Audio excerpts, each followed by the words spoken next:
আজকে আপনাদেরকে আইএলটিএস পরীক্ষার রিডিং সেগমেন্টের সামারি কমপ্লিশন টাইপ কোশ্চেনের একটা সহজ টেকনিক শিখিয়ে দিব, যেটা আপনাদেরকে প্রশ্নগুলো খুব সহজে সমাধান করতে অনেক হেল্প করবে।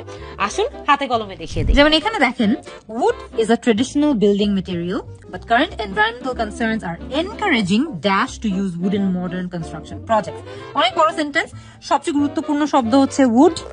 আচ্ছা, একটা traditional building material, environmental concerns হচ্ছে আরেকটা গুরুত্বপূর্ণ কিওয়ার্ড।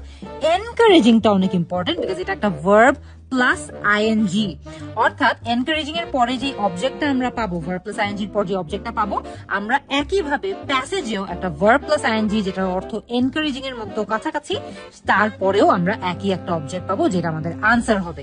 চলেন দেখি উড নিয়ে কোথায় কথা বলা হয়েছে। A possible alternative to concrete is wood. আচ্ছা, Making buildings from wood may seem like a rather medieval idea, অনেক পুরনো দিনের আইডিয়া, বাট ক্লাইমেট চেঞ্জ, মনে আছে এনভায়রনমেন্টাল কনসার্নস পড়েছিলাম, সেটাকে এখানে বলা হয়েছে climate change. So driving architect মানে হচ্ছে আর্কিটেক্টদের মোটিভেট করছে বা ড্রাইভ করছে, তাহলে এখানেও কাদেরকে এনকারেজ করবে? আর্কিটেক্টদেরকে। তাই আমাদের এই অ্যান্সারটাও হচ্ছে আর্কিটেক্ট, এনকারেজিং আর্কিটেক্টস, আর এখানেও ড্রাইভিং আর্কিটেক্টস। অনেক সহজ ছিল না?